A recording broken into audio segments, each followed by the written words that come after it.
تیسری بات یہ یہاں کہی گئی ہے کہ اس روزے کا مقصد کیا ہے؟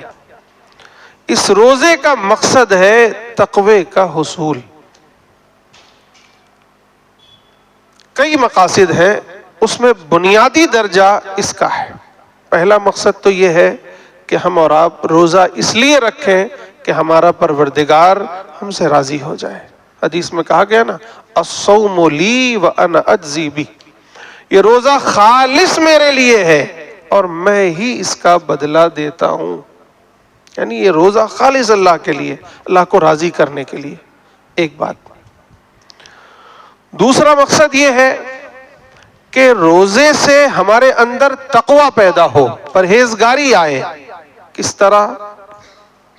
جس طرح ایک بندہ روزے کی حالت میں کھانے سے بچتا ہے، جو کہ حلال چیز ہے، جائز چیز ہے، پانی سے بچتا ہے، حلال چیز ہے، جائز چیز ہے، بیوی کے ساتھ تعلقات سے بچتا ہے، جبکہ وہ بھی جائز چیز ہے، لیکن روزے میں ایک خاص پیریڈ میں صبح صادق سے لے کر غروب آفتاب تک وہ ان جائز چیزوں سے بھی اپنے آپ کو بچاتا ہے۔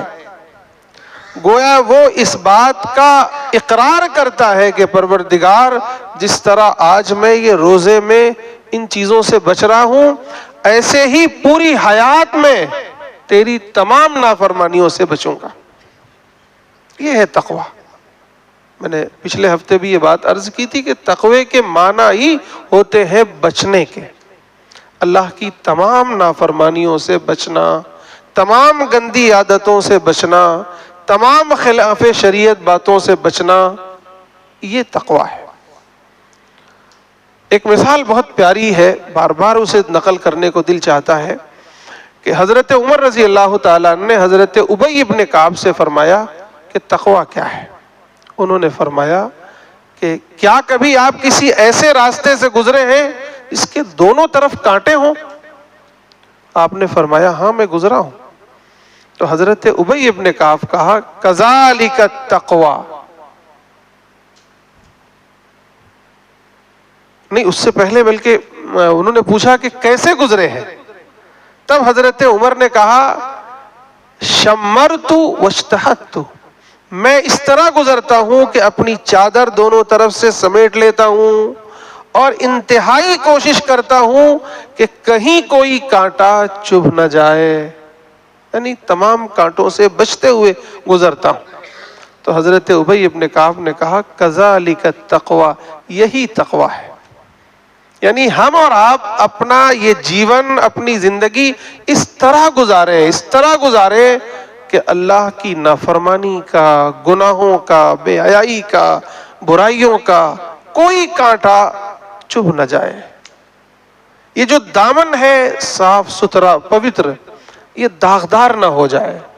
اللہ تعالیٰ نے جو بالکل شدھ پیدا کیا ہے، پوتر پیدا کیا، بالکل پیور پیدا کیا ہے، اسی طرح پیور رہے، اس میں کوئی داغ دھبا نہ لگے، یہ ہے تقوی۔ تو یہ چیز پیدا کیسے ہوتی ہے؟ روزے سے۔ اللہ تعالیٰ نے یہ روزے ہر سال متعین فرمائے، ہر سال فرض فرمائے، تاکہ ہم جتنے سالوں تک جیتے رہیں، ہر سال گویا اپنے آپ کو چارج کرتے جائیں، اپنی تقوی کی بیٹری کو چارج کر لیں، تاکہ یہ سال بھر یہ بیٹری چلے۔ جہاں 11 مہینے گزرے ذرا کمزوری آئی پھر روزے رکھو، پھر 11 مہینے چلتے چلتے پھر کمزوری آئی پھر روزے رکھو، تاکہ یہ اندر سے تمہارا تقوی تازہ ہوتا رہے، یہ تقوی کی تجدید ہوتی رہے۔ یہ ہے مقصد۔ اس کے علاوہ اس روزے کا ایک مقصد یہ بھی ہے، اللہ کے نبی نے فرمایا کہ یہ شہر الصبر ہے، کہ ہمارے اندر برداشت کا مادہ پیدا ہو، صبر کا مادہ پیدا ہو۔ بھوک لگی ہے لیکن نہیں کھا رہے ہیں، کیوں؟ میرے رب کا حکم ہے، میں اپنے آپ کو کنٹرول کروں۔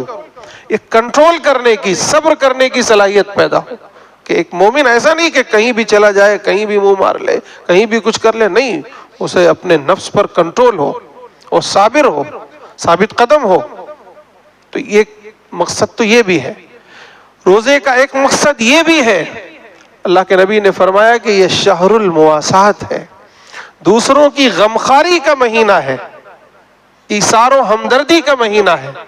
یعنی اس روزے سے یہ چاہا جا رہا ہے کہ میں جب روزے رکھوں، مجھے اپنی بھوک ستائے تو میں اپنے سماج کے بھوکوں کی بھوک کو محسوس کر سکوں. کتنے ایسے اللہ کے بندے ہوں گے جن کے گھر چولہا نہیں جلتا ہے، جنہیں 2 وقت کی روٹی میسر نہیں ہے.